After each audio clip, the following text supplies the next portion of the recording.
वापस लौटे हैं। मुझे विश्वास है ये चीते न केवल प्रकृति के प्रति हमारी जिम्मेदारियों का बोध कराएंगे, बल्कि हमारे मानवीय मूल्यों और परंपराओं से भी अवगत कराएंगे। साथियों, जब हम अपनी जड़ों से दूर होते हैं तो बहुत कुछ खो बैठते हैं। इसलिए ही आजादी के इस अमृत काल में हमने अपनी विरासत पर गर्व और गुलामी की मानसिकता से मुक्ति जैसे पंच प्राणों के महत्व को दोहराया है। पिछली सदियों में हमने वो समय भी देखा है जब प्रकृति के दोहन को शक्ति प्रदर्शन और आधुनिकता का प्रतीक मान लिया गया था। 1947 में जब देश में केवल आखिरी 3 चीते बचे थे तो उनका भी साल के जंगलों में निष्ठुरता व गैर जिम्मेदारी से शिकार कर लिया गया। ये दुर्भाग्य रहा कि हमने 1952 में चीतों को देश से विलुप्त तो घोषित कर दिया, लेकिन उनके पुनर्वास के लिए दशकों तक कोई सार्थक प्रयास नहीं हुआ। आज आजादी के अमृत काल में अब देश नई ऊर्जा के साथ चीतों के पुनर्वास के लिए जुट गया है। अमृत में तो वो सामर्थ्य होता है जो मृत को भी पुनर्जीवित कर देता है। मुझे खुशी है कि आजादी के अमृत काल में कर्तव्य और विश्वास का ये अमृत हमारी विरासत को, हमारी धरोहरों को और अब चीतों को भी भारत की धरती पर पुनर्जीवित कर रहा है। इसके पीछे हमारी वर्षों की मेहनत है। एक ऐसा कार्य राजनीतिक दृष्टि से जिसे कोई महत्व नहीं देता, उसके पीछे भी हमने भरपूर ऊर्जा लगाई। इसके पीछे एक विस्तृत चीता एक्शन प्लान तैयार किया गया। हमारे वैज्ञानिकों ने लंबी रिसर्च की, साउथ अफ्रीकन और नामीबियाई एक्सपर्ट के साथ मिलकर काम किया। हमारी टीम्स वहां गई, वहां के एक्सपर्ट भी भारत आए। पूरे देश में चीतों के लिए सबसे उपयुक्त क्षेत्र के लिए वैज्ञानिक सर्वे किए गए और तब कूनो नेशनल पार्क को इस शुभ शुरुआत के लिए चुना गया। और आज हमारी वो मेहनत परिणाम के रूप में हमारे सामने है। साथियों, ये बात सही है कि जब प्रकृति और पर्यावरण का संरक्षण होता है तो हमारा भविष्य भी सुरक्षित होता है, विकास और समृद्धि के रास्ते भी खुलते हैं।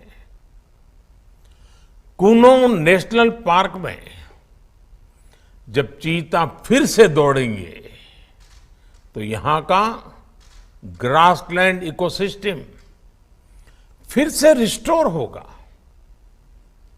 बायोडायवर्सिटी और बढ़ेगी। आने वाले दिनों में यहां इको टूरिज्म भी बढ़ेगा,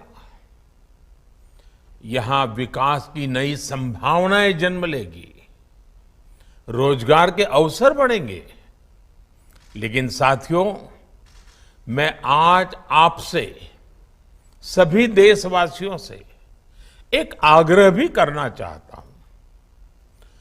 कूनो नेशनल पार्क में छोड़े गए चीतों को देखने के लिए देशवासियों को कुछ महीने का धैर्य दिखाना होगा, इंतजार करना होगा, सहयोग करना होगा। आज ये चीते मेहमान बनकर आए हैं, इस क्षेत्र से अनजान है।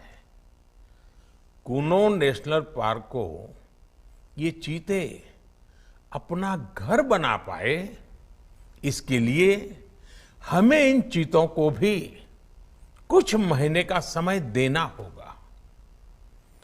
अंतर्राष्ट्रीय गाइडलाइंस पर चलते हुए भारत इन चीतों को बसाने की पूरी कोशिश कर रहा है। हमें अपने प्रयासों को विफल नहीं होने देना है।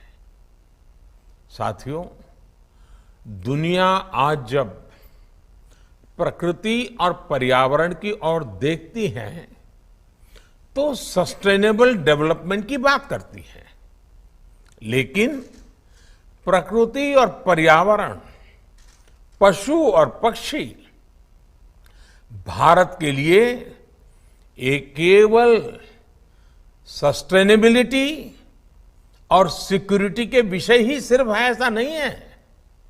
हमारे लिए ये हमारी सेंसिबिलिटी और स्पिरिचुअलिटी का भी आधार है। हम वो लोग हैं जिनका सांस्कृतिक अस्तित्व सर्वम खल्विदम ब्रह्म इस मंत्र पर टिका हुआ है। अर्थात संसार में पशु, पक्षी, पेड़, पौधे, जड़, चेतन जो कुछ भी है वो ईश्वर का ही स्वरूप है, हमारा अपना ही विस्तार है। हम वो लोग हैं जो कहते हैं परम परोपकारार्थम यो जीवति सह जीवति, अर्थात खुद के फायदे को ध्यान में रख करके जीना वास्तविक जीवन नहीं है।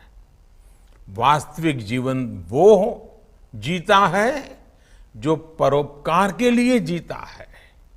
इसलिए हम जब खुद भोजन करते हैं उसके पहले पशु पक्षियों के लिए अन्न निकालते हैं। हमारे आसपास रहने वाले छोटे से छोटे जीव की भी चिंता करना हमें सिखाया जाता है, बचपन से सिखाया जाता है। हमारे संस्कार ऐसे हैं कि कहीं अकारण किसी जीव का जीवन चला जाए तो हम अपराध बोध से भर जाते हैं। फिर किसी पूरी जीव जाति का अस्तित्व ही अगर हमारी वजह से मिट जाए, ये हमें कैसे स्वीकार हो सकता है? आप सोचिए, हमारे यहां कितने ही बच्चों को ये पता तक नहीं होता है कि जिस चीता के बारे में सुनकर वो बड़े हो रहे हैं वो उनके देश से पिछली शताब्दी में ही लुप्त हो चुके हैं। आज अफ्रीका के कुछ देशों में और ईरान में चीता पाए जाते हैं, लेकिन भारत का नाम उस लिस्ट से बहुत पहले हटा दिया गया था। आने वाले वर्षों में बच्चों को इस विडंबना से नहीं गुजरना पड़ेगा। मुझे विश्वास है वो चीता को अपने ही देश में कूनो नेशनल पार्क में दौड़ता देख पाएंगे। चीता के जरिए आज हमारे जंगल और जीवन, उसका एक बड़ा शून्य भर रहा है। साथियों, आज 21वीं सदी का भारत पूरी दुनिया को संदेश दे रहा है कि इकोनॉमी और इकोलॉजी कोई विरोधाभासी क्षेत्र नहीं है। पर्यावरण की रक्षा के साथ ही देश की प्रगति भी हो सकती है। ये भारत ने दुनिया को करके दिखाया है। आज एक और हम विश्व की तेजी से बढ़ती अर्थव्यवस्था में शामिल है, तो साथ ही देश के वन क्षेत्रों का विस्तार भी तेजी से हो रहा है। साथियों, 2014 में हमारी सरकार बनने के बाद से देश में करीब करीब 250 नए संरक्षित क्षेत्र जोड़े गए हैं। हमारे यहां एशियाई शेरों की संख्या में भी बड़ा इजाफा हुआ है। आज गुजरात देश में एशियाई शेरों का बड़ा क्षेत्र बनकर उभरा है। इसके पीछे दशकों की मेहनत, रिसर्च बेस्ड पॉलिसीज और जन भागीदारी की बड़ी भूमिका है। मुझे याद है, हमने गुजरात में एक संकल्प लिया था। हम जंगली जीवों के लिए सम्मान बढ़ाएंगे और संघर्ष घटाएंगे। आज उस सोच का प्रभाव परिणाम के रूप में हमारे सामने है। देश में भी टाइगर्स की संख्या को दोगुना करने का जो लक्ष्य तय किया गया था, हमने उसे समय से पहले हासिल किया है। असम में एक समय एक सींग वाले गैंडों का अस्तित्व खतरे में पड़ने लगा था, लेकिन आज उनकी भी संख्या में वृद्धि हुई है। हाथियों की संख्या भी पिछले वर्षों में बढ़कर 30,000 से ज्यादा हो गई है। भाई और बहनों, देश में प्रकृति और पर्यावरण के दृष्टिकोण से जो एक और बड़ा काम हुआ है, वो है वेटलैंड का विस्तार। भारत ही नहीं, पूरी दुनिया में करोड़ों लोगों का जीवन और उनकी जरूरतें वेटलैंड इकोलॉजी पर निर्भर करती हैं। आज देश में 75 वेटलैंड्स को रामसर साइट्स के रूप में घोषित किया गया है, जिनमें 26 साइट्स पिछले 4 वर्षों में ही जोड़ी गई हैं। देश के इन प्रयासों का प्रभाव आने वाली सदियों तक दिखेगा और प्रगति के नए पथ प्रशस्त करेगा। साथियों, आज हमें वैश्विक समस्याओं को, समाधानों को और यहां तक कि अपने जीवन को भी होलिस्टिक वे में देखने की जरूरत है। इसलिए आज भारत ने विश्व के ये LIFE, लाइफ यानी लाइफस्टाइल फॉर द एनवायरमेंट जैसा जीवन मंत्र दिया है। आज इंटरनेशनल सोलर अलायंस जैसे प्रयासों के द्वारा भारत दुनिया को एक मंच दे रहा है, एक दृष्टि दे रहा है। इन प्रयासों की सफलता दुनिया की दिशा और भविष्य तय करेगी। इसलिए आज समय है कि हम ग्लोबल चुनौतियों को दुनिया की नहीं, अपनी व्यक्तिगत चुनौती भी माने। हमारे जीवन में एक छोटा सा बदलाव पूरी पृथ्वी के भविष्य के लिए एक आधार बन सकता है।